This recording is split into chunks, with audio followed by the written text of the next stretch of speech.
Shalom, kami gembala beserta tim pengembalaan mengucapkan selamat datang bagi jemaat yang baru pertama kali hadir di wadah kami, GPI Rock Batam. Kami percaya Anda akan mengalami perjumpaan dan lawatan daripada Tuhan. Juga jemaat yang setia, kami percaya Anda pun akan mengalami perjumpaan pribadi dengan Dia.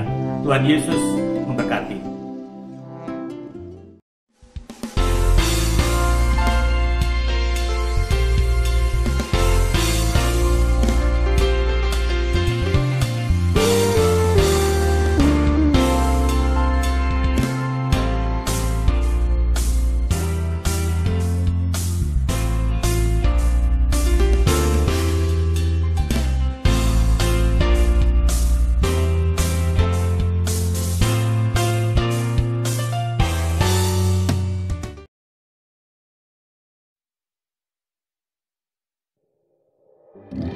Mari berikan sorak-sorai bagi Yesus Kristus Tuhan kita yang sudah bangkit mengatasi maut, mengalahkan dosa kita, dan Dia sudah memberikan kita kuasa untuk menaklukkan musuh kita. Sebab itu mari kita rayakan bersama kemenangan ini. Oh, haleluya, haleluya.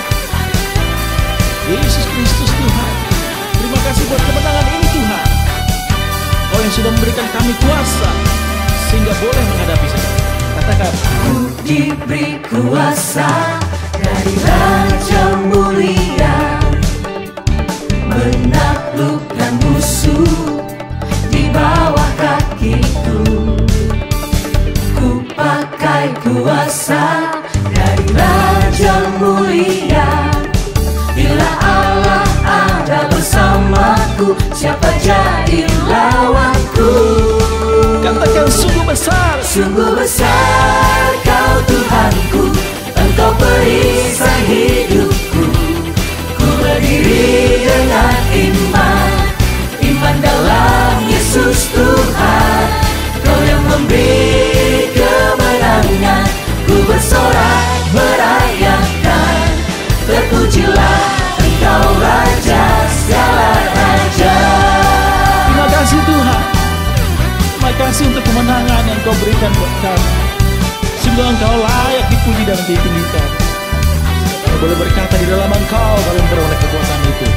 Ku diberi kuasa dari Raja Mulia, menaklukkan musuh di bawah kakiku. Ku pakai kuasa dari Raja Mulia. Bila Allah ada bersamaku, siapa jadi lawanku? Sungguh besar Kau Tuhanku, Engkau perisai hidupku. Ku berdiri dengan iman dalam Yesus, dalam Yesus Tuhan. Kau yang memberi kemenangan, ku bersorak merayakan. Terpujilah Engkau Raja segala raja. Ya Tuhan, terima kasih. Haleluya. Amin. Sungguh Kau besar, sungguh Kau layak ditinggikan. Haleluya. Kemenangan terjadi di tempat ini. Kami percaya lawatan Tuhan selalu dinyatakan dalam. Haleluya. Kata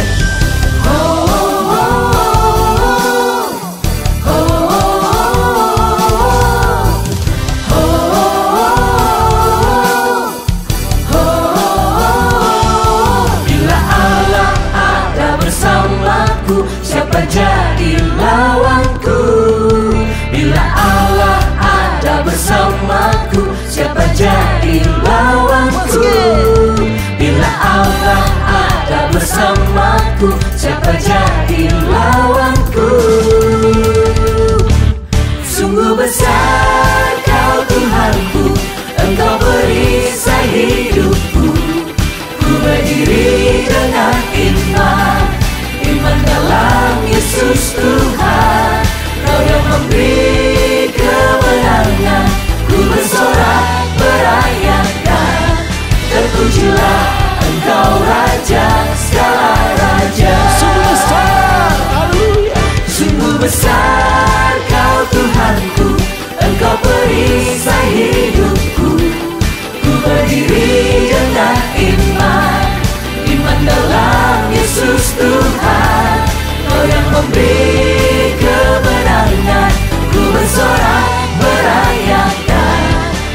fajar. Haleluya, berikan sorak-sorai bagi Yesus Kristus Tuhan kita. Amin. Karya terbesar dalam hidupku, pengorbananmu yang selamatkanku. Engkaulah harta yang tak ternilai, yang ku miliki dan ku hargai. Yesus, Engkau ku kagumi. Sungguh Engkau adalah karya terbesar kami Tuhan. Kasih yang terindah, Kasih yang terindah, hati yang mulia, hati yang mulia, hanya kami temukan di dalam-Mu Tuhan. hanya ku temukan di dalam-Mu. Dalam-Mu. Yesusku, Ini pujian kami, pujian dari pujian yang keluar dari setiap hati kami umat-Mu. selalu di setiap waktuku, Tiada pernah berubah, tiada pernah berubah kasih-Mu. Karya terbesar dalam hidupku, pengorbananmu yang selamatkanku. Engkaulah harta yang tak ternilai, yang ku miliki dan ku hargai. Yesus, Engkau ku kagumi.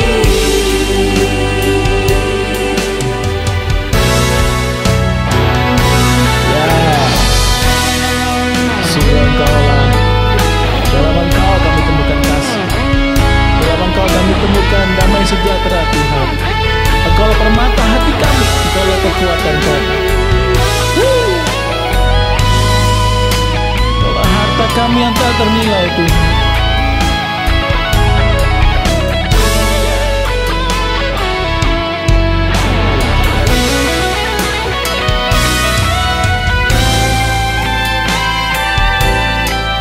Katakan bersama, Karya terbesar dalam hidupku, pengorbananmu yang selamatkanku.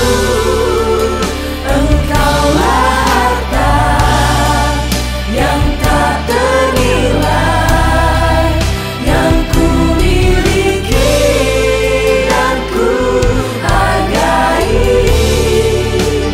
Yesus, Engkau ku kagumi. Yesus, Engkau ku kagumi.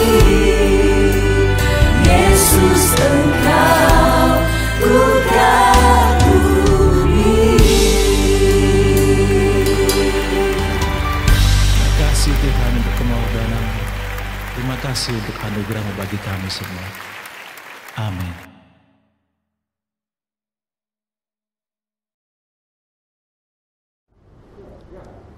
Shalom Bapak Ibu sekalian, selamat bertemu kembali bersama saya Bambang di dalam ibadah online.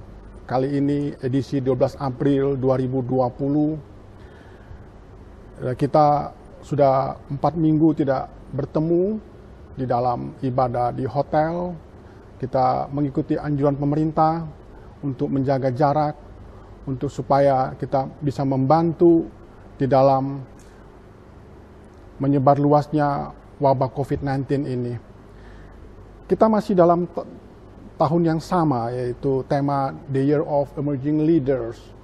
Kita tahu bahwa tahun ini Tuhan akan membangkitkan begitu banyak pemimpin muda mereka yang kreatif, mereka yang inovatif, mereka yang produktif. Demikian juga dalam tubuh Kristus, Tuhan akan bangkitkan pemimpin baru, pemimpin muda yang Tuhan pakai untuk pengembangan atau penjangkauan jiwa-jiwa untuk kemuliaan bagi nama Dia. Nah, bulan ini kita berbicara secara khusus yaitu strategi, ya. Di dalam bulan sebelumnya di Januari saya masih ingat kita berbicara mengenai urgency, lalu di bulan Februari kita bicara mengenai foundation, betapa fondasi itu penting, harus dimiliki oleh seorang pemimpin, dan fondasi itu berakar secara kuat di dalam Kristus Yesus. Lalu bulan Maret kita masuk kepada tema yaitu kebutuhan, berbicara mengenai needs. Seorang pemimpin seharusnya sudah selesai dengan masalah kebutuhannya dan dia bisa fokus kepada panggilan yang Tuhan sudah nyatakan dalam hidupnya. Nah, kita di bulan ini kita berbicara mengenai strategi. Nah, yaitu berbicara juga mengenai sistem, evaluasi, dan juga adjustment. Nah, apakah yang dimaksud dengan strategi? Strategi adalah seni merancang atau menggunakan rencana atau siasat untuk mencapai tujuan. Ya. Jadi sebuah strategi itu harus memiliki sebuah tujuan. Strategi tanpa tujuan tinggal strategi dan tidak akan bisa sampai kepada tujuan yang sudah memang diamanatkan. Nah, bagian terpenting dari sebuah peperangan adalah bukan kemenangan itu sendiri, tetapi strategi dijalankan. Mustahil kemenangan bisa diraih tanpa memiliki strategi yang baik atau strategi yang jitu, strategi yang memadai bagaimana tujuan itu bisa dicapai. Kemenangan adalah hasil dari strategi yang dirancang dan dijalankan dengan baik. Ya. Kenapa dijalankan dengan baik? Karena ada banyak orang ya, hanya bisa merancang saja, namun lemah bahkan gagal dalam eksekusi, ya, dalam menjalankan strategi tersebut. Ya, mereka bisa merancang apa saja, mereka bisa membuat sebuah rencana-rencana yang bagus, ya, tetapi mereka gagal dalam menjalankan eksekusi atau bagaimana tujuan itu bisa tercapai. Nah, ada banyak faktor yang menjadi penyebab kegagalan dalam mencapai sebuah tujuan, namun mereka juga sudah memiliki strategi. Ada 3 hal yang menjadi penyebabnya. Yang pertama yaitu ketiadaan sistem. Ya. Kita tahu bahwa sistem itu digunakan untuk menopang bagaimana strategi yang sudah diterapkan itu bisa dijalankan. Artinya mempermudah segala sesuatu, proses, supaya arah atau fokus tujuannya itu bisa tercapai. Tanpa sebuah sistem, susah untuk strategi itu bisa mencapai sebuah keberhasilan. Yang kedua yaitu ketiadaan evaluasi. Sebuah strategi, sebuah perencanaan harus bisa terukur. Ya, maka diperlukan sebuah evaluasi melihat bagaimana pencapaian-pencapaian itu sudah tercapai atau belum. Ya. Karena sebuah pencapaian harus sesuatu yang bisa terukur. Ya, seperti halnya di dalam beberapa cabang olahraga tertentu di mana kita harus akui bahwa bangsa kita sangat lemah di sini. Misalnya cabang akuatik ataupun cabang atletik, di mana itu sangat terukur dan kita memang lemah di sana. Ya, artinya untuk mencapai sebuah tujuan, maka kita harus bisa mengevaluasi apa yang sudah kita capai, apa yang belum kita capai, dan apa yang masih harus kita perbaiki. Nah, oleh karena itu hal yang ketiga yang sering dilupakan adalah adjustment atau penyesuaian-penyesuaian. Jadi ketiga hal ini saling bekerja sama bagaimana supaya sebuah strategi itu bisa dijalankan. Kalau kita ingin meraih kemenangan atau keberhasilan, maka elemen yang paling penting untuk bisa mencapai ke sana adalah strategi. Kemenangan adalah hasil dari strategi yang dicanangkan secara matang, secara serius dan berkesinambungan. Seringkali kita sebagai manusia maunya kita hanya berhasil saja, kita ingin menangnya saja, tanpa memiliki strategi bagaimana caranya untuk kita bisa sampai ke sana. Hari ini saya mau katakan bahwa Tuhan kita adalah Allah yang memberikan karunia kepada kita untuk bekerja dalam rencana dan strategi yang matang. Ini satu hal yang alkitabiah. Ya. Kita bisa temukan di dalam Amsal 24 ayat yang ke-6. Amsal 24 ayat yang berkata bahwa karena hanya dengan perencanaan engkau dapat berperang dan kemenangan tergantung pada nasihat yang banyak. Jadi sebuah kemenangan itu memang harus direncanakan, ya, harus memiliki suatu strategi, ya, dan juga tergantung berbagai nasihat, ya. Jadi kalau kita ingin menjadi pribadi yang berkemenangan, maka kita harus memiliki seperti orang yang terbuka, orang yang mau mendengarkan nasihat, ya. Di dalam versi MSG dikatakan bahwa Proverbs 24 chapter 6, strategic planning is the key to warfare. To win, you need a lot of counsel. Ya, jadi Alkitab sudah menyatakan dengan jelas kepada setiap kita bahwa kita perlu memiliki yang namanya strategi. Ya, karena dengan kita memiliki strategi, maka kita bisa tahu ataupun kita bisa menjalankan apa yang menjadi tujuan yang sudah ditetapkan bagi setiap kita. Nah, bahkan dalam Lukas 14 ayat 28 berkata bahwa Lukas 14 ayat 28 berkata, sebab siapakah di antara kamu yang kalau mau mendirikan sebuah menara tidak duduk dahulu membuat anggaran biayanya, kalau cukup uangnya untuk menyelesaikan pekerjaan itu.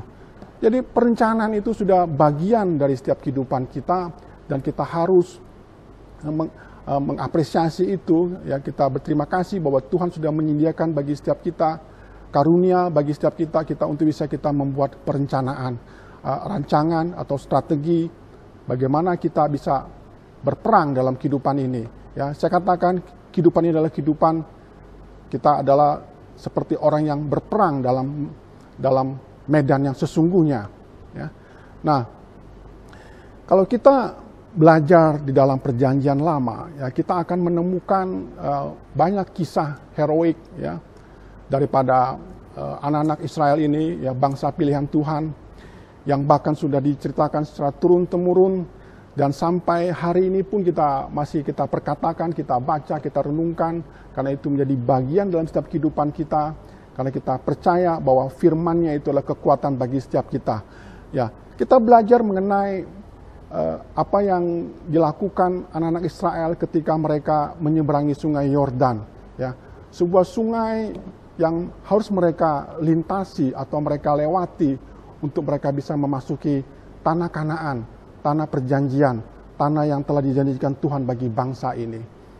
Ya, kita tahu bahwa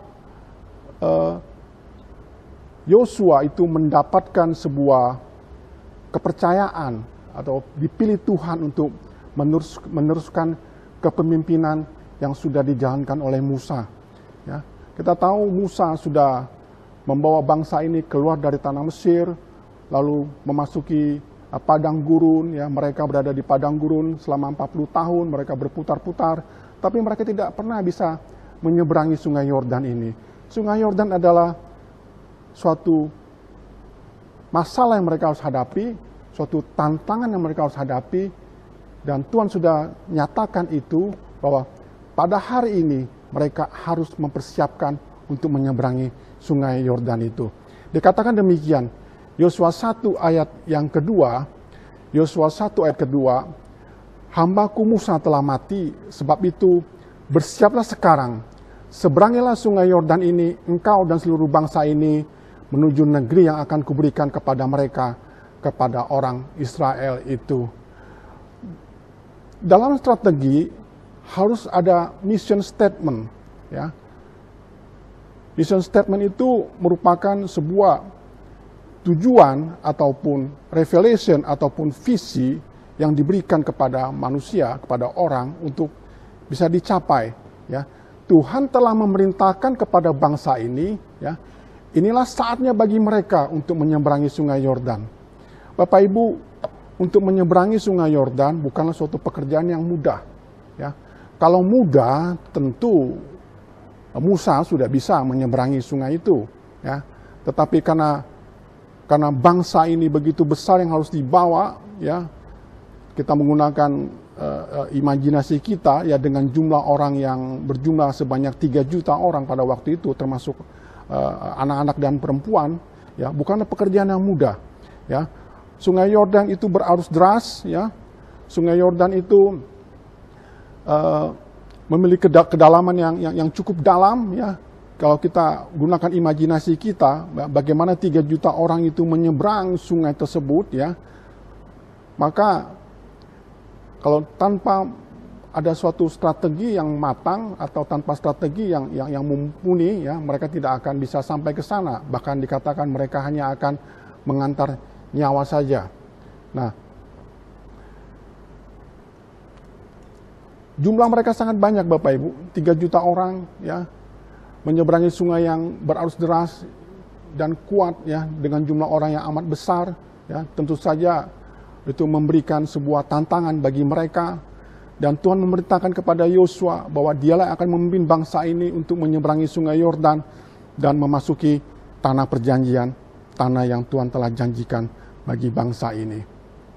Nah, itulah mission statement yang Tuhan berikan kepada mereka, ya, suatu misi, ya, yang Tuhan canangkan kepada Yosua bahwa mereka lah yang akan mendiami kubu-kubu musuh ini. Nah, apa yang menjadi strategi bagi bangsa ini untuk bisa menyeberangi sungai Yordan? Ya, kembali kepada bala tentara Israel, ya, dalam Yosua 1, ya, ayat 10 sampai dengan 11, ya, Yosua 1 ayat 10 sampai dengan yang 11 berkata demikian. Lalu Yosua memberi perintah kepada pengatur-pengatur pasukan bangsa itu, katanya. Ayat ke-11, jalanilah seluruh perkemahan dan perintahkanlah kepada bangsa itu demikian. Sediakanlah bekalmu, sebab dalam 3 hari kamu akan menyeberangi sungai Yordan ini untuk pergi menduduki negeri yang akan diberikan Tuhan Allahmu kepadamu untuk diduduki. Nah, strategi yang pertama, ya, menyediakan bekal yang cukup, ya, selama 3 hari, ya. Tanpa memiliki bekal yang cukup, ya, mereka tidak akan sanggup menyeberangi sungai Yordan. Masalah klasik, ya, logistik, ya, tapi itu suatu yang penting. Jangan pernah mengabaikan masalah logistik. Kalau kita ingin memerangi suatu peperangan, logistik itu memegang peranan yang penting. Nah, Bapak Ibu, apakah yang menjadi sungai Yordan bagi setiap saudara dan sekalian, ya? Mungkin keadaan masa depan yang tidak begitu jelas, ya, dalam suasana seperti sekarang ini, lockdown, ya, COVID-19, kita tidak tahu kapan ini bisa berakhir, ya. Tapi kita bisa melakukan sesuatu, ya. Kita bisa membuat sebuah strategi bagaimana kita bisa melaluinya itu. Yang pertama dikatakan bahwa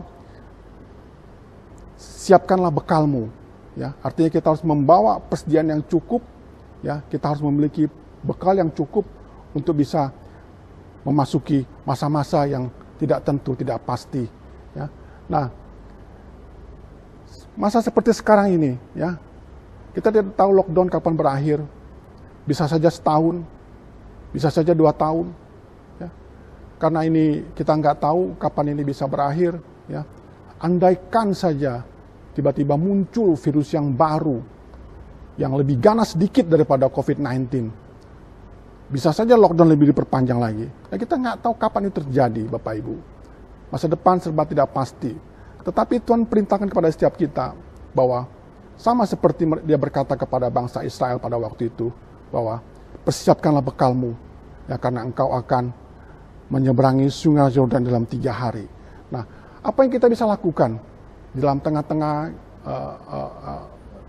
kondisi ekonomi seperti ini, ya, ekonomi terpuruk, ya, di mana-mana terjadi sebuah kegaduhan, ya, dan wabah ini menginfeksi lebih daripada 200 negara. Bayangkan 200 negara. Padahal jumlah negara yang tercatat di PBB itu hanya 197 negara. Berarti infeksi ini sudah merata di seluruh bumi dan sangat berdampak luas, Bapak Ibu. Nah, Kita bisa lakukan dalam hal ini dengan cara bagaimana supaya kita memiliki bekal yang cukup, ya. Kita membuat prioritas, ya. Kita bisa memilah mana hal yang tidak perlu dan mendasar itu kita tangguhkan, ya, ataupun kita batalkan, ya, karena itu bukan menjadi prioritas kita, ya. Amsal 24 ayat sampai dengan Amsal 24 ayat 27 berkata, selesaikanlah pekerjaanmu di luar, ya, siapkanlah itu di ladang, baru kemudian dirikanlah rumahmu. Jadi Tuhan berkata dalam Amsal ini bahwa ada suatu prioritas yang harus kita lakukan, ya. Bukan mendirikan rumah itu baru kita bekerja di luar dan mempersiapkan di ladang, tapi kita menyiapkan segala sesuatunya dulu, ya. Pekerjaan kita selesaikan, ya. Lalu kita menyiapkan segala sesuatu, bekal yang cukup, ya, anggaran yang cukup supaya kita bisa mendirikan rumah itu, ya. Hal yang pertama, supaya kita memiliki bekal yang cukup, kita membuat prioritas. Yang kedua, yang kita bisa lakukan, ya, kita bisa belajar, kita bisa mempersiapkan segala sesuatu untuk menghadapi masa depan yang kita tidak tahu tantangan seperti apa, ya. Kita membuat semacam suatu perencanaan anggaran, Bapak Ibu, ya, atau budgeting, ya. Karena itu penting, ya. Kalau kita bisa membuat perencanaan anggaran, kita bisa memilah, ya, mana yang menjadi kebutuhan mendasar, mana yang tidak, ya.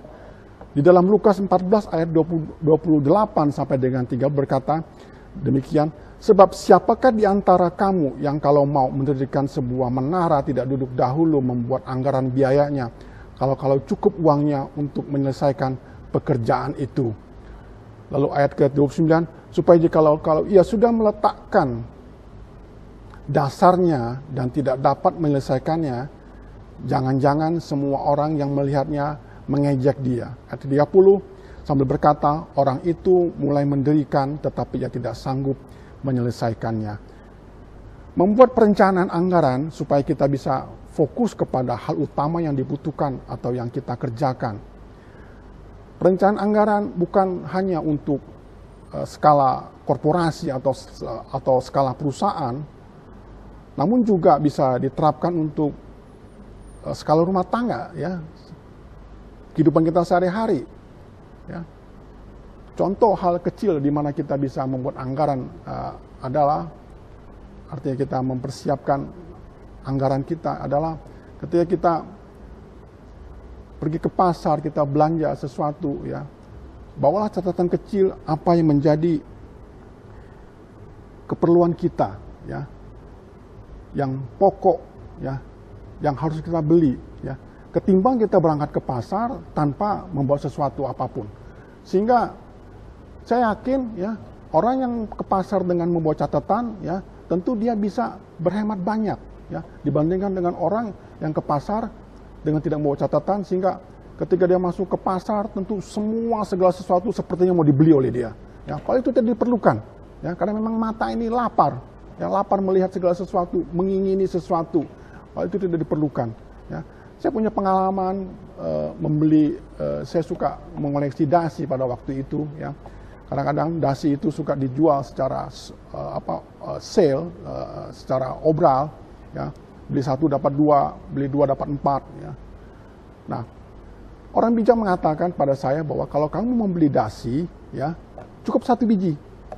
Ya. Kalau kamu beli dasi, katakanlah 5 dasi sekaligus, lalu kamu bawa pulang, ya, maka yang kamu pakai itu hanya 1. Sisanya itu nggak bakal kamu pakai. Kenapa? Karena memang itu sudah ada statistiknya seperti itu, ya. Jadi ketika kita datang belanja ke pasar, ya, kita memilih-milih sesuatu, ya, fokus kepada apa yang sudah kita catat, yang memang sudah kita bawa dari rumah kita, ketimbang kita datang ke pasar tanpa membawa catatan apapun. Ini satu pelajaran yang penting bagi setiap kita, bagaimana kita bisa membuat anggaran untuk setiap pengeluaran-pengeluaran kita, ya. Pertama tadi kita bicara mengenai prioritas, kedua membuat anggaran. Nah, yang ketiga yaitu hindari hutang, ya. Hindari hutang. Ini penting Bapak Ibu, ya. Karena memang ada dua hutang, yaitu hutang produktif dan konsumtif. Ya. Hutang produktif itu mungkin tidak begitu bermasalah karena memang hutang digunakan untuk menghasilkan sesuatu. Tapi yang saya mau tekankan sini itu hutang yang sifatnya konsumtif. Ya. Ketidakmampuan ekonomi untuk membelanjakan sesuatu, tetapi karena dipaksakan, ya, karena mengikuti gaya hidup, ya, karena mengikuti gengsi katakanlah, ya, terpaksa harus berhutang. Bahkan, ya, mereka melakukannya dengan membelanjakan dengan kartu kredit. Ya. Bunga kartu kredit itu sangat tinggi, Bapak Ibu. Ya.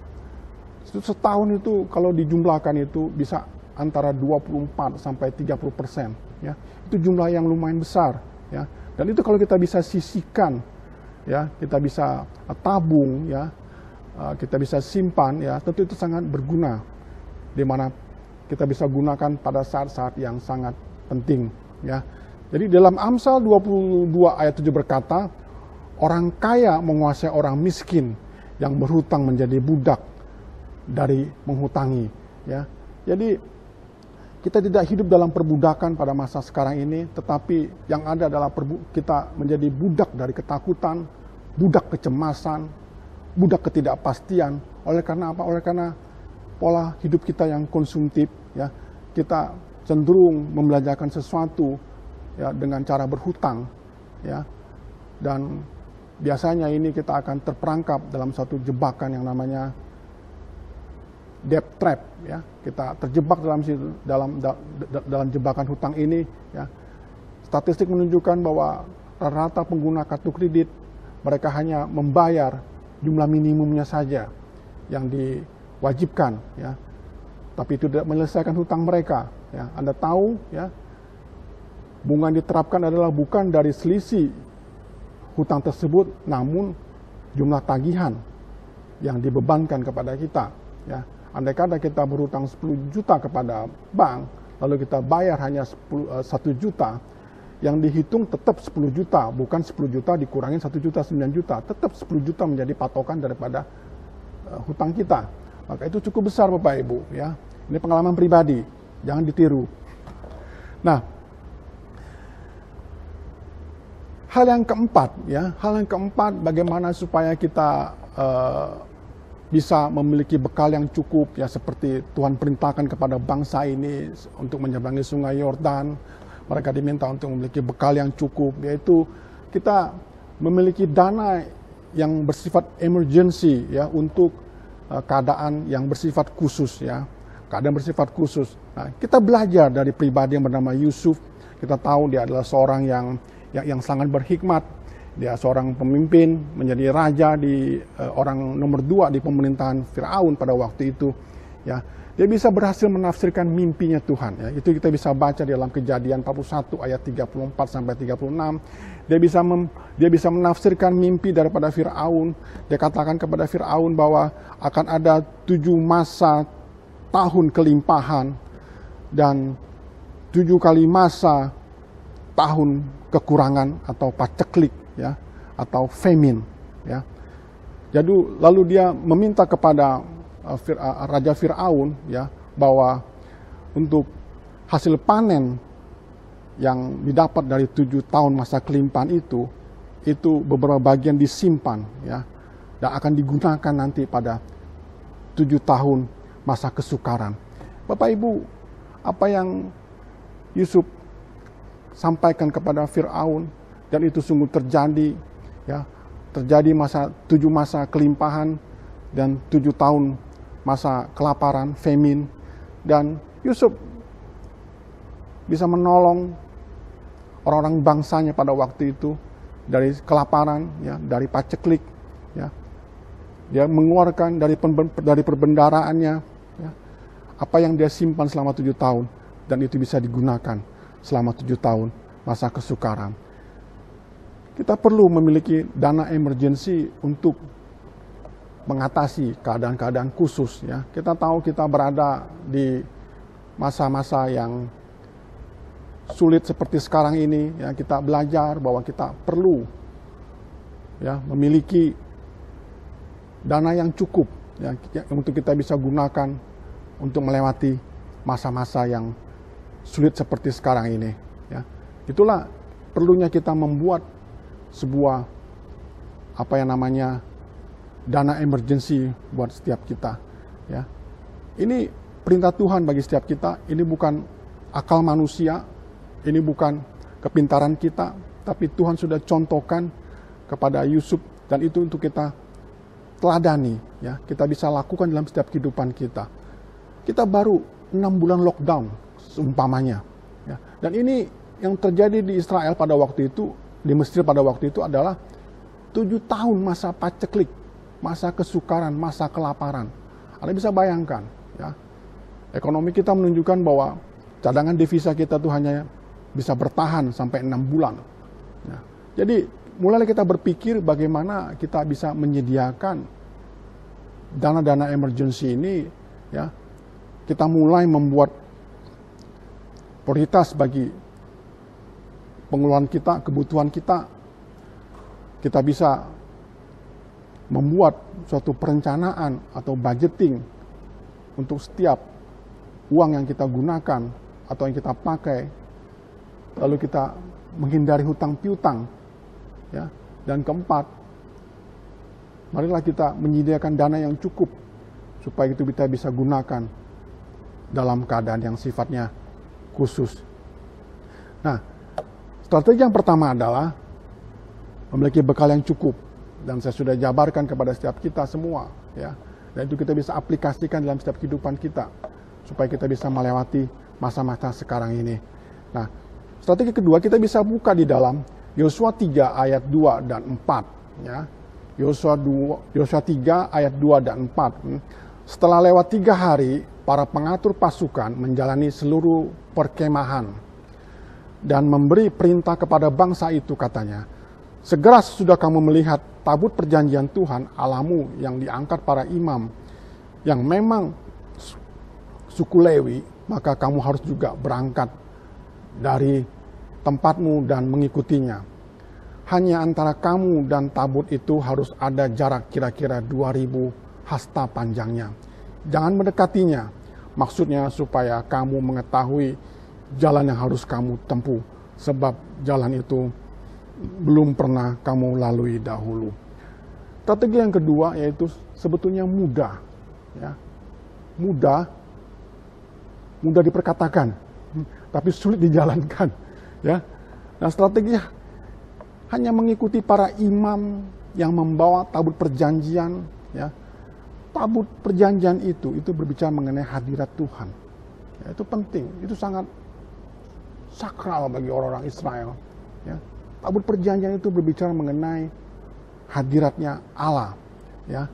Jadi yang saya mau katakan adalah kalau kita memiliki sebuah strategi, ya, kita memiliki bekal yang cukup, ya. Kita sudah merancangkan apapun itu juga untuk kita bisa sampai sasaran. Jangan lupa ada satu hal yang paling penting, yaitu menghadirkan hadirat Tuhan.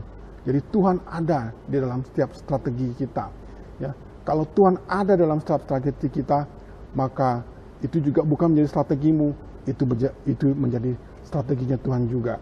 Jadi kalau Allah sudah terlibat di dalamnya, kalau Allah sudah berperang, siapakah yang menjadi lawan bagi setiap kita? Amin. Ya. Nah, libatkanlah Tuhan dan patuhi kepada perintahnya, maka strategi itu bukan hanya menjadi strategimu semata-mata, ya. Hadirat Allah ini membuka jalan bagi setiap kita supaya kita bisa melihat dan berjalan, berpegang padanya, maka dipastikan kita pasti akan sampai pada tujuan dan goal sasaran yang dituju. Ya. Sekali lagi, COVID-19 ini membuat suatu perubahan bagi setiap kita, ya. Sebuah jalan yang tidak pernah kita lalui. Kita hidup di generasi yang saat sekarang ini kita belum pernah menemukan sebuah wabah itu yang menginfeksi seluruh negara di muka bumi ini. Kita tidak pernah melaluinya. Tapi melalui firman ini pada hari dikatakan, bawalah tabut perjanjian itu, milikilah tabut perjanjian itu. hadir Allah dalam hidupmu, maka engkau bisa melewati sungai Yordan itu, melewati masa-masa kesukaran itu, melewati masa-masa kesulitan apapun yang engkau alami, engkau akan bisa melewati semuanya itu. Amin. Ya. Nah, kisah perjalanan daripada bangsa Israel menyeberangi sungai Yordan pada akhirnya berbuah manis. Ya. Kita baca dalam Yosua 3 ayat 6. Yosua 3 ayat ke-6 berkata, dan kepada para imam itu Yosua berkata demikian, angkatlah tabut perjanjian dan menyeberangilah di depan bangsa itu. Maka mereka mengangkat tabut perjanjian dan berjalan di depan bangsa itu. Ayat ke-13, segera sesudah kaki para imam pengangkut tabut Tuhan semesta bumi berhenti di dalam air sungai Yordan, maka air sungai Yordan itu pun akan terputus.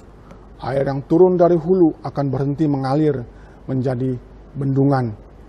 Segera sesudah pergi para pengangkut tabut itu sampai ke sungai Yordan, dan para imam pengangkut tabut perjanjian itu mencelupkan kakinya ke dalam air di tepi sungai itu. Sungai Yordan itu serbak sampai meluap sepanjang tepinya selama musim menuai. Maka berhentilah air itu mengalir. Air yang turun dari hulu melonjak menjadi bendungan jauh sekali di dekat Adam, kota yang terletak di sebelah Sartan. Sedang air yang turun ke laut Araba itu, yakni laut asin, terputus sama sekali. Lalu menyeberanglah bangsa itu di tantangan Yeriko. Ya, mereka bisa berhasil melalui sungai Yordan itu. Mereka memiliki strategi. Mereka melibatkan Tuhan dalam perjalanan mereka menyeberangi sungai itu. Dan mukjizat Allah itu terjadi. Mereka bisa memasuki tanah Yeriko. Dan itu adalah pintu masuk untuk masuk ke tanah perjanjian. Bapak Ibu yang dikasihi Tuhan, milikilah strategi. Libatkan Tuhan dalam strategimu, maka engkau akan berhasil. Bisa sampai kepada tujuan, goal, divine purpose yang sudah Allah nyatakan dalam hidupmu. Amin. Kiranya apa yang sudah saya sampaikan pada hari ini, hari yang berbahagia bagi setiap kita bisa merenungi setiap perkataan daripada firman ini, dan kita melakukannya, maka kita menjadi orang yang berbahagia. Kita akan akhiri ibadah pada hari ini. Mari angkat kedua tanganmu. Bapa, terima kasih Tuhan buat pagi hari ini, karena Engkau sangat baik bagi setiap kami. Firman-Mu mengarahkan kepada setiap kami, guidance kepada setiap kami, untuk bagaimana kami bisa menyikapi kehidupan ini, untuk bagaimana supaya kami bisa memperoleh satu kemenangan. Engkau katakan strategi itu penting, tetapi lebih penting apabila Tuhan itu, hadirat Allah itu ada dalam strategimu. Strategi apapun yang engkau kerjakan tanpa melibatkan aku, maka hanya berbuah kesia-siaan. Bapa, terima kasih Tuhan. Biarlah engkau hadir Tuhan dalam apa yang rancangan-rancangan yang telah kami persiapkan, dan kami percaya rancangan ini seturut dengan rancangan-Mu Tuhan. Terima kasih Bapa, Engkau ajarkan kepada setiap kami untuk kami mengatur kehidupan kami, untuk memberi bekal yang cukup untuk perjalanan ke depan bagi setiap kami, karena jalan itu tidak pernah kami lalui. Tapi kami percaya Tuhan,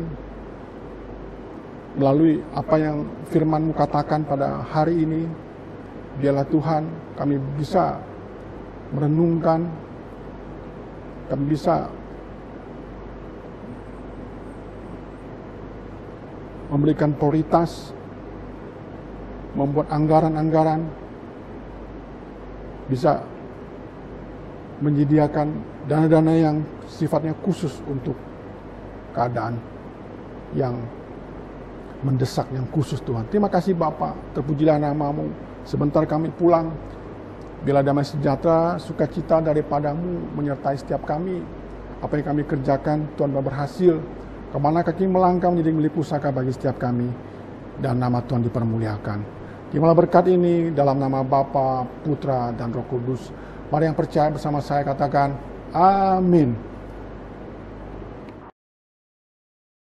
Baik, Bapak dan Ibu, saudaraku, warga kerajaan yang ada di rumah, mari kita mempersiapkan diri kita untuk kita masuk di dalam perjamuan kudus. Persiapkan roti dan anggur, Bapak dan Ibuku. Kalau saudara sedang berkumpul dengan keluarga besar, duduk bersama-sama, lalu mari kita masuk di dalam perjamuan kudus. Sebelum kita masuk di dalam perjamuan kudus, saya ingin membacakan satu ayat di dalam 1 Korintus pasal yang ke-11 ayat yang ke-27. Demikian firman Tuhan. Jadi barang siapa dengan cara yang tidak layak makan roti atau minum cawan Tuhan, ia berdosa terhadap tubuh dan darah Tuhan. Karena itu hendaklah tiap-tiap orang menguji dirinya sendiri, dan baru sesudah itu ia makan roti dan minum dari cawan Tuhan. Sebelum kita masuk dalam perjamuan kudus, mari kita koreksi diri kita. Alkitab berkata, cara yang tidak layak artinya cara yang tidak menghormati dan menghargai tubuh dan darah Tuhan Yesus Kristus. Mari cek hati saudara dan saya. Apabila ada hal-hal yang ingin diselesaikan antara suami istri, anak dan orang tua, kita selesaikan. Angkat roti tinggi-tinggi melewati kepala saudara dan saya. Bukankah roti yang kita angkat tinggi-tinggi melewati kepala saudara dan saya adalah persekutuan kita dengan tubuh Yesus Kristus? Makan dengan ucapan syukur dalam nama Yesus.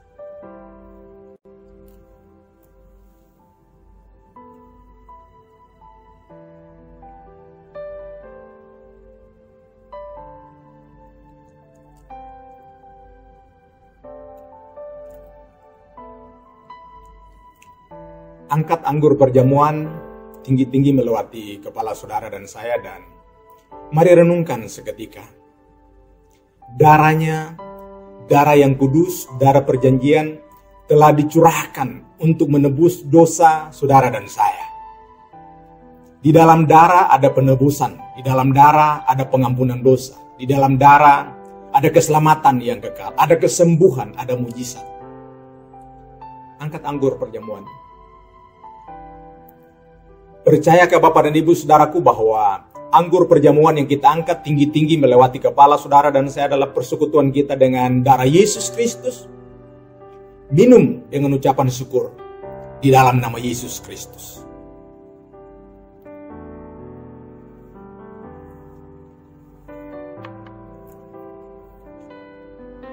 Angkat tangan saudara dan ucapkan sesuatu, ucapkan terima kasih buat Tuhan.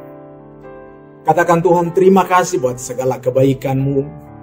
Terima kasih buat penyertaan-Mu. Terima kasih buat pemeliharaanmu. Hari ini kami ada dalam keluarga, dalam rumah tangga kami. Kami ada karena anugerah Tuhan. Oleh sebab itu kami mengucap syukur dan terima kasih untuk segala kebaikan Tuhan dalam kehidupan kami. Terima kasih buat tubuh-Mu, darah-Mu yang telah dipecah-pecahkan dan dicurahkan, ditumpahkan untuk penebusan dosa kami. Kami mengucap syukur dan terima kasih. Kami percaya penyertaan-Mu sempurna atas seluruh kehidupan keluarga rumah tangga kami. Terima kasih Bapa yang baik. Di dalam nama Tuhan Yesus, kami berdoa dan mengucap syukur. Haleluya. Amin. Demikian Bapak dan Ibu saudaraku, kita telah mengakhiri semua rangkaian ibadah kita, ibadah online kita pada siang hari ini. Angkat tangan Bapak dan Ibu saudaraku warga kerajaan di rumah dan terimalah berkat yang datang daripada Tuhan. Kiranya Tuhan Yesus yang mempunyai langit dan bumi dan segala isinya memberkatimu dan melindungimu.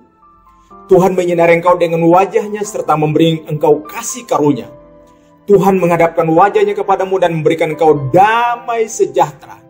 Di dalam nama Bapa, Putra, dan Roh Kudus, yaitu di dalam nama Tuhan Yesus Kristus. Percaya diberkati Tuhan, sama-sama kita katakan, amin.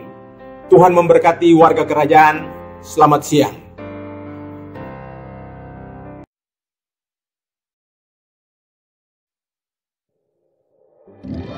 Mari berikan sorak-sorai bagi Yesus Kristus Tuhan kita yang sudah bangkit mengatasi maut, mengalahkan dosa kita, dan Dia sudah memberikan kita kuasa untuk menaklukkan musuh kita. Sebab itu mari kita rayakan bersama kemenangan ini. Oh, haleluya. Haleluya. Yesus Kristus Tuhan, terima kasih buat kemenangan ini Tuhan. Kau yang sudah memberikan kami kuasa sehingga boleh menghadapi segala. Katakan, Ku diberi kuasa dari Raja Mulia, menaklukkan musuh di bawah kakiku. Ku pakai kuasa dari Raja Mulia. Bila Allah ada bersamaku, siapa jadi lawanku? katakan sungguh besar. Sungguh besar Kau Tuhanku, Engkau perisai hidupku. Ku berdiri dengan iman dalam Yesus Tuhan. Kau yang memberi kemenangan, ku bersorak merayakan. Terpujilah Engkau Raja segala raja. Terima kasih Tuhan. Terima kasih untuk kemenangan yang Kau berikan buat kami. Sungguh Engkau layak dipuji dan ditinggikan. Kami boleh berkata di dalam Engkau kami beroleh kekuatan itu. Ku diberi kuasa dari Raja Mulia, menaklukkan musuh di bawah kakiku. Ku pakai kuasa dari Raja Mulia. Bila Allah ada bersamaku,